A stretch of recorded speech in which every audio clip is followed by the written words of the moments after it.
Las ciudades, sus entornos y nuestro hogar. ¿Qué perspectivas hay en materia de inversión? Diferentes miradas para entender la realidad y los desafíos del mercado inmobiliario más allá de los ladrillos. Cimientos, un podcast de la Cámara Inmobiliaria Uruguaya.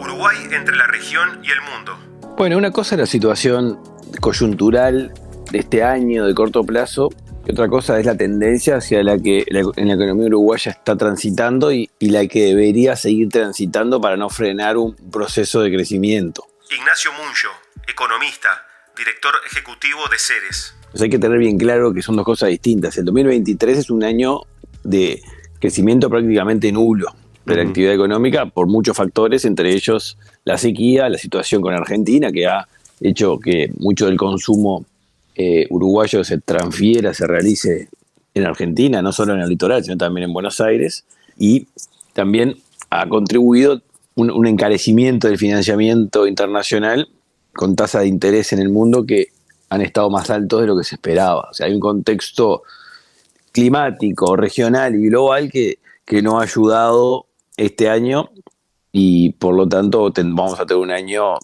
prácticamente sin crecimiento. Se espera una mejora para el año que viene, que se tiene que ir materializando para empezar con un clima que acompañe en condiciones normales a lo que es los cultivos de verano, o sea, del primer trimestre y segundo trimestre del año. Después hay factores más de mediano y largo plazo que hablan de la solidez estructural de la economía uruguaya y la percepción que hay de Uruguay a nivel internacional, que es muy buena, que ha mejorado con el correr de los años, con los cambios de gobierno, de todos los partidos, de todos los sectores. Desde el año 85 a la fecha estamos viviendo el periodo democrático más largo y profundo de nuestra historia y con políticas de Estado que se han mantenido a lo largo de todos estos años en un contexto regional de tremenda incertidumbre y poca estabilidad. Uruguay contrasta por lo positivo.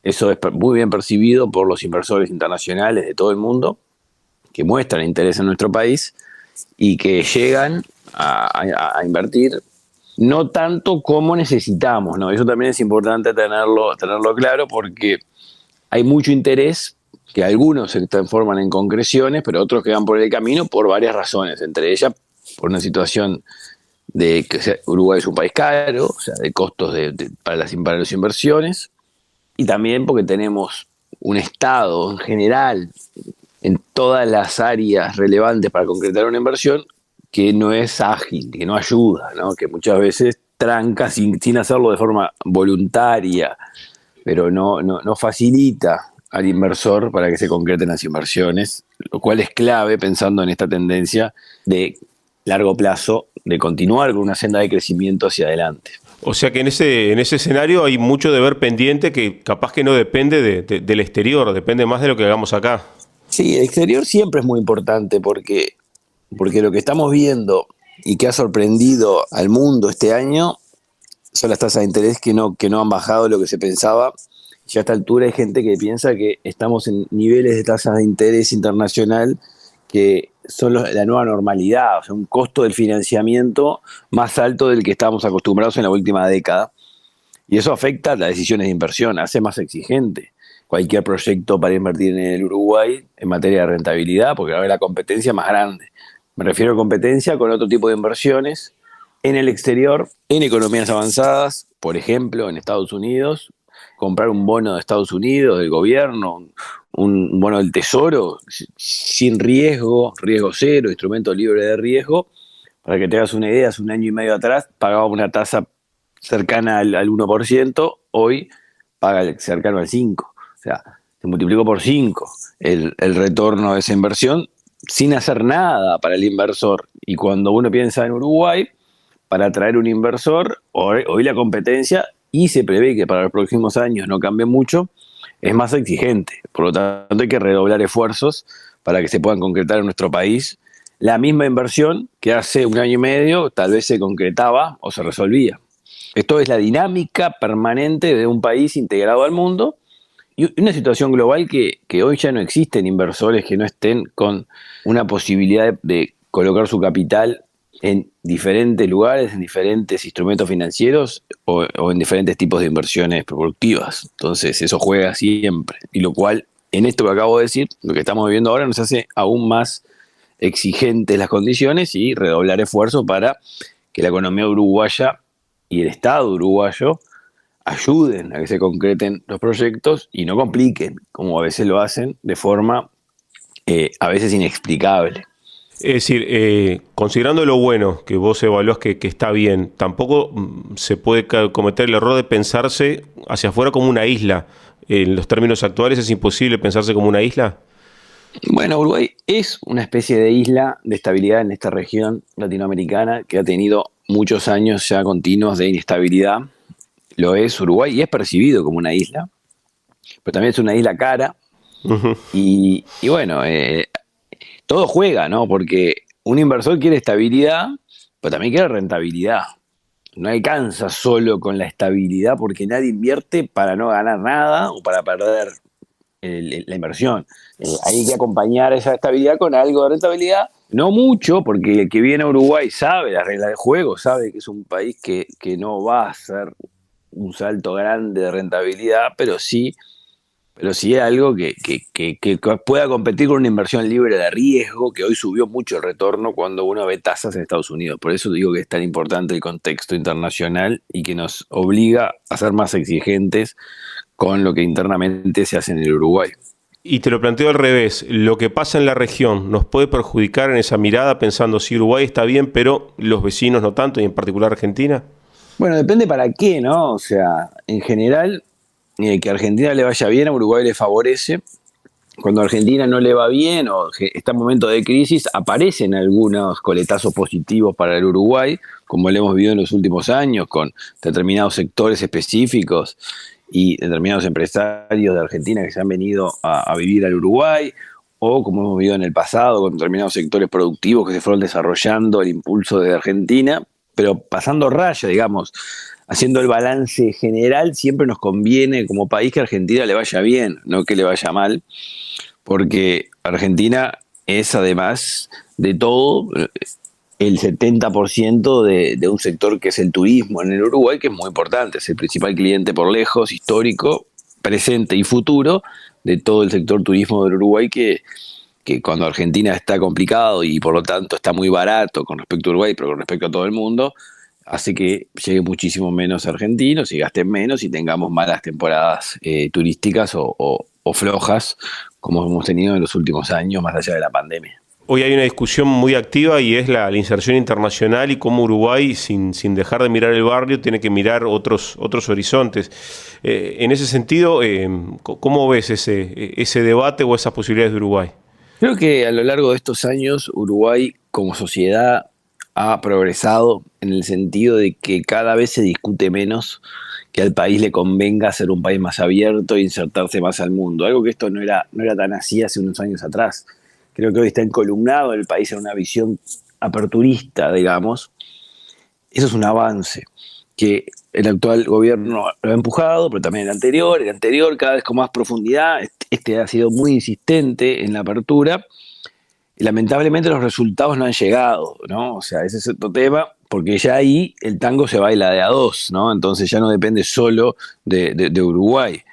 Lo que es desde el punto de vista de lo que internamente hay que hacer para estar convencidos de que esto es una estrategia mejor, que exige obviamente más competencia, exige más competitividad, porque cuando uno se abre se expone al mundo. Bueno, en eso el país ha avanzado en general en la opinión pública global del Uruguay.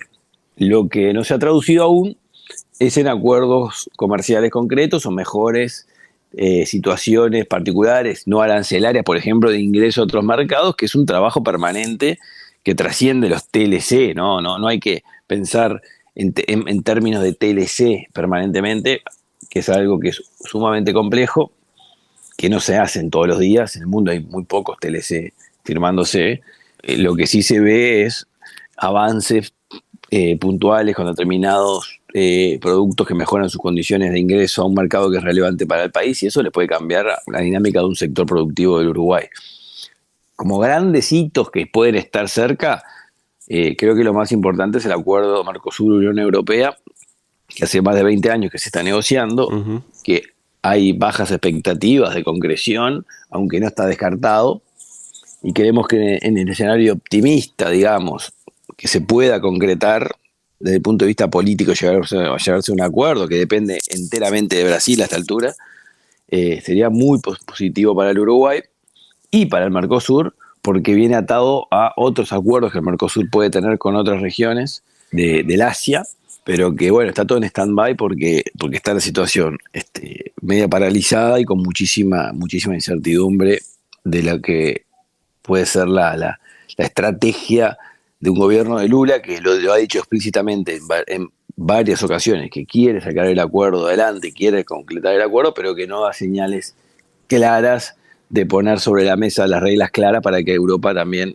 cierre. Hay intención de las dos partes, tanto Mercosur como Unión Europea, de avanzar, pero lamentablemente sigue medio trancada la cosa. Yo no lo descarto, o sea, soy más optimista que el promedio de las personas con las que he hablado del tema, que son muchas en distintos lugares de Europa y de América Latina, pero creo que es un hito, ¿no? Es un hito por la positiva, si se logra, el Mercosur sale fortalecido y con perspectiva de seguir logrando acuerdos, y también por la negativa, porque si no se logra y se fracasa después de tanto tiempo, creo que va a permitir repensar en la estrategia del Mercosur como acuerdo, como posibilidades para sus socios y específicamente para Uruguay como plataforma que sea útil para insertar al país en el mundo, que en el fondo es lo que más necesita el Uruguay. Cuando se habla de los acuerdos, la inserción internacional, a veces capaz que en los medios se insiste mucho en lo que Uruguay vende y capaz que no se habla tanto de lo que Uruguay puede generar, por ejemplo, a nivel de inversiones, que es un poco lo que fue el disparador de esta charla al comienzo. Esa estrategia de inserción internacional, esos posibles acuerdos, ¿cómo pueden impactar justamente la captación de inversiones? ¿En qué? Son muy importantes porque por ejemplo, la llegada de las plantas de celulosa finlandesas al Uruguay fueron precedidas por acuerdos de inversión con Finlandia, varios años antes. Entonces, se genera acuerdos que le ponen marco a inversiones que vienen de países lejanos al Uruguay, que después dejan la mesa servida para que venga un inversor tranquilo a invertir grandes montos de recursos en el país. El acuerdo con la Unión Europea sería muy importante en ese sentido, avanzar con acuerdos con Estados Unidos también, como por ejemplo de doble tributación, sería muy importante para facilitar mayor llegada aún de inversión de Estados Unidos al Uruguay.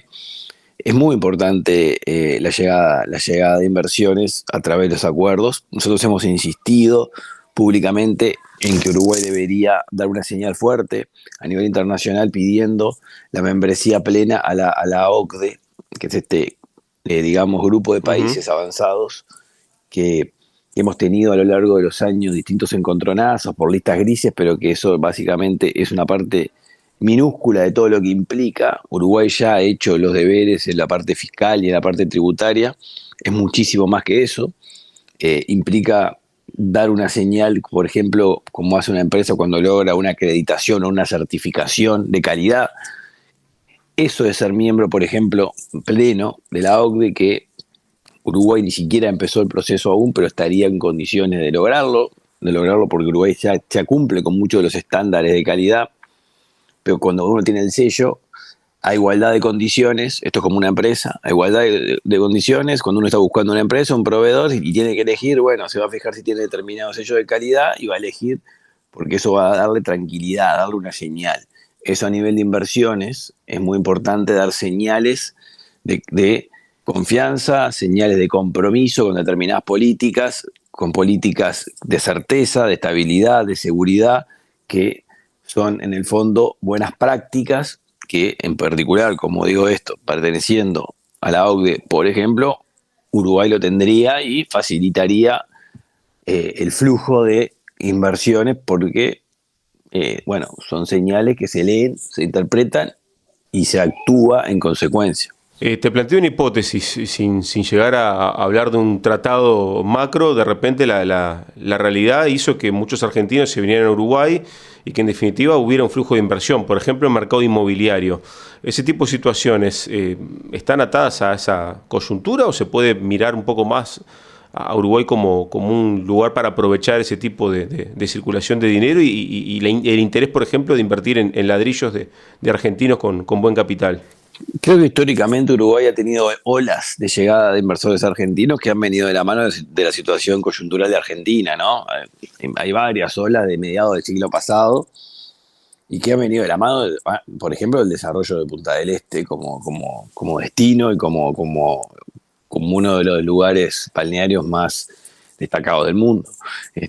Siempre estamos atados. Creo que acá el salto es trascender a la región, trascender a Argentina y que también se transforme en un destino, como ya lo es, un poquito más al este, de europeos, norteamericanos, que ven un paraíso que tenemos ahí, que es la verdad. Si cuando uno habla con ellos, revalorizamos lo que tenemos, porque a veces nos cuesta ser consciente de los lugares tan espectaculares que tenemos en nuestro país y que basta hablar con extranjeros que invierten ahí para darnos cuenta de que tenemos que cuidarlo, valorarlo y saberlo explotar al máximo a nivel global, trascendiendo una región que obviamente tiene vaivenes, Y ¿no? ese Estado que de repente podría hacer cosas distintas en materia regulatoria, ¿en el sector inmobiliario es un lugar donde se puede mejorar o flexibilizar y aprovechar esa circunstancia?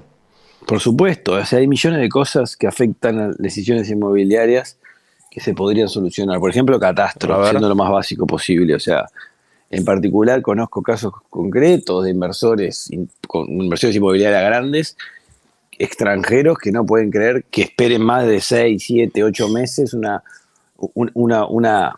respuesta de catastro para poder tomar una decisión de inversión cuando en sus países de origen demoran 2 semanas, 3 semanas y preguntan, ¿pero qué está ahí un problema? Y la respuesta es, no, me pasa que hay poca gente, estamos desbordados de trabajo. Entonces, bueno, esas son las cosas que cuando uno quiere, bueno, pegar un salto, son lujos, entre comillas, que no nos podemos dar, ¿no? Porque si hay un interesado que está jugando en otros lugares y sabe lo que demora en otros lugares y acá, mira, pero que es muy raro esto, que demore 8 veces más esta misma autorización que en otro lugar o esta misma información que tiene que darse por parte del Estado. Bueno, en vez de atraer, ahuyentamos inversores con ese tipo de demoras, por ejemplo. Solo por poner un ejemplo, otro, residencias, o sea, demoramos residencias por fuera del Mercosur, se demora demasiado en otorgarle una residencia, por ejemplo, a un norteamericano, a un europeo que quiere venir al Uruguay, tener la residencia, tener su propiedad, invertir, y se desalienta por la complejidad del trámite, las demoras que hay, las que vienen de la mano del Ministerio del Interior, y eso no ayuda, o sea, y simplemente le estoy diciendo dos, pero hay muchos más, o sea, la verdad que tenemos que ser conscientes de que no hacemos lo mejor como país para que se concreten inversiones inmobiliarias por parte de extranjeros en el Uruguay. Al arranque se hace un diagnóstico de la cuestión coyuntural, pero también en la perspectiva, y sin entrar en detalles de lo macro de repente, dólar, inflación, desde los fundamentos, ¿hay mucho más para hacer para tener mayor, digamos, previsibilidad, que Uruguay se convierta en un lugar aún más seguro, todavía más atractivo? Siempre hay que estar teniendo un ojo puesto en temas que son muy dinámicos a nivel global de seguridad, o sea, todo lo que son tendencias de narcotráfico y ciberseguridad, por ejemplo, que evolucionan y que trascienden gobiernos y que están a nivel global supranacionalmente movilizándose, son amenazas permanentes. O sea, Uruguay tiene que estar a la altura, no de combatirlo, porque la guerra contra el narco la ha perdido todos los estados que lo han intentado, pero sí, o sea, tratar de minimizar los impactos negativos que pueden tener y estar informado, estar enterado, para que eso no genere preocupaciones en inversores que hagan bueno, que la estabilidad macroeconómica y política que ha tenido el Uruguay institucional se vea afectado por factores externos de seguridad nacional que hagan empezar a generar ruido o dudas en la acumulación institucional que tiene el país. Me parece que ese riesgo hay que estar muy, muy, muy atento porque no nos podemos descansar porque existe y crece y se mueve y cuando uno quiere acordar, ya está perdiendo el partido. Entonces hay que estar muy atentos a eso porque la seguridad, la estabilidad cuesta mucho lograr y es muy fácil de perder. Y otro tema que también, yendo más al fondo, cuando en Uruguay vemos que hay varios estímulos de carácter legal, tributario, para captar inversiones, ¿hasta hasta qué punto eso es importante y necesario? ¿Hasta dónde no termina siendo una condición de decir, bueno, si no hacemos esto es imposible que vengan a Uruguay por más estabilidad y seriedad que tengamos como país? Creo que dadas las condiciones de lo caro que es el Uruguay y la carga tributaria general que existe, la realidad es que las inversiones que se generan vienen por regímenes especiales, la enorme mayoría, ya sea zona franca o exoneraciones específicas sectoriales o planes de promoción de vivienda o de infraestructura. O sea, el régimen general, digamos, el régimen general es demasiado costoso para atraer inversiones y Uruguay ha necesitado a lo largo de la historia regímenes promocionales para que se concreten en los distintos sectores. Eso es una realidad y que refleja una situación que es difícil de discutir, o sea que la carga general, digamos, tributaria que tiene el Uruguay es elevada en comparación con otros lugares que competimos, ¿no? Esto siempre es en Ujú. términos relativos, ¿no? No es que Uruguay es el único lugar del mundo en donde la gente quiere invertir, eso siempre hay que entenderlo. A veces hay como una tendencia que nos tiramos un poco abajo y uno sale afuera, habla con inversores, habla en distintos foros internacionales y viene con el pecho inflado de lo bien que se habla de Uruguay. Pero también te pasa lo otro, que no existimos, o sea, y que un inversor que puede pensar en Uruguay al mismo tiempo está pensando en 15 destinos a lo largo y ancho del mundo en donde invertir y en esos 15 lugares le están tirando la alfombra roja con condiciones a veces mucho más generosas que las que le pone Uruguay. Las reglas de juego son así, o sea, si no las entendemos y discutimos sobre lo que idealmente a uno le gustaría, que no es la realidad global, creo que perdemos todos. Entonces, tenemos que entender que beneficios se ofrecen a todos los inversores en todos los países del mundo. Y es una competencia. En esa competencia no es que estemos mejor o que se ofrezcan más cosas que otros. En realidad, de repente, hasta No, está peor, te diría. Está peor.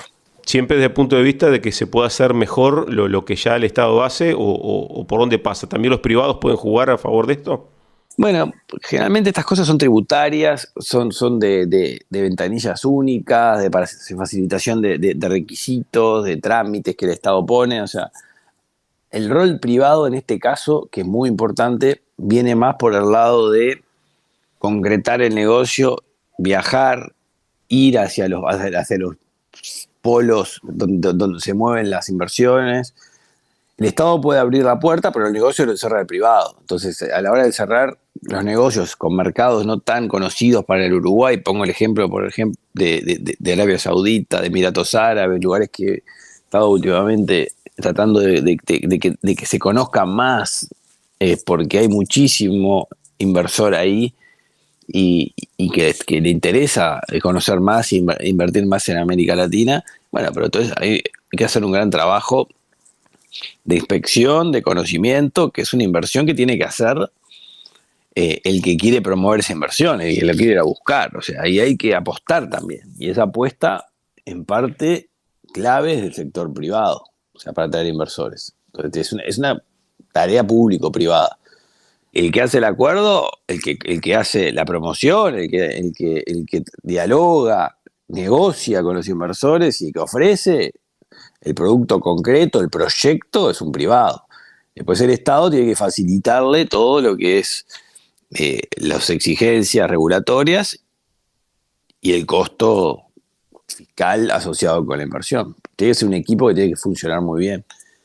Que a lo largo de los años funciona, pero creo que la pata más chueca acá viene por el lado de creer que estamos ofreciendo más que ofrecen otros y eso creo que no es así. Ignacio, para cerrar y como conclusión, en esto que hemos dialogado acerca de, sobre todo, de las perspectivas y qué hacer hacia adelante, te hago una propuesta. La pandemia, por lo que fue, tuvo un impacto directo, primero humano, terrible, y también para los países marcó un cambio drástico en muchos casos en diferentes áreas de actividad. Algunos dicen que Uruguay no salió tan mal parado, más allá obviamente del costo humano que tuvo. Te quiero preguntar, y un poco a modo de conclusión, si tomamos la pandemia como una cruz de camino, como un mojón, bueno, ¿cómo quedó Uruguay hacia adelante? ¿Cómo nos encontró eso y cómo podemos decir, bueno, el mundo quedó detenido tal vez, bueno, ¿cómo se sigue hacia adelante?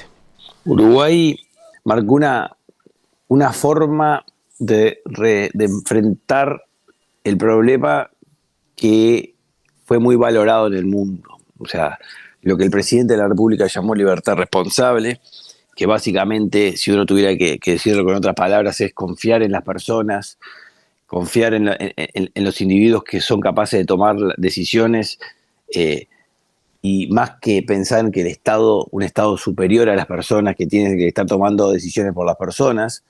Eso es muy importante porque lo que fue el manejo conceptual de la base del momento crítico de la pandemia se puede traducir en un país que confía en las personas, confía en la libertad individual y que no impone un Estado que apoya, sí, pero en un Estado que sustituye a la decisión individual. A mí eso me parece que como señal es muy importante y es clave como orientador de todas las políticas públicas, ¿no? O sea, tener un Estado fuerte, como lo tenemos históricamente, un Estado que apoya, un Estado que ayuda a lo que más necesitan, que acompaña, pero que nunca puede sustituir en la toma de decisiones a los inversores, a las empresas. Esto hablo en la materia, cuando uno piensa en planes de promoción de inversiones. Nunca puede sustituir al inversor, pero tampoco puede sustituir a la persona cuando lo va a apoyar en un plan, por ejemplo, de inserción laboral o de apoyo alimenticio. O sea, la decisión final recae sobre el individuo porque tiene que haber una confianza superior en las personas que puedan recibir más o menos apoyo del Estado. Creo que esa señal Uruguay se la dio al mundo y a buen entendedor pocas palabras en materia de inversiones. Ignacio Muyo, muchas gracias por estos minutos. Un gusto. Idea y comunicación, TOT. Producción, entrevistas y locución, Daniel Rodríguez. Producción, diseño y postproducción de sonido, Martín Rodríguez Lista y Quique Martínez Marchese. Cimientos es un podcast de la Cámara Inmobiliaria Uruguaya.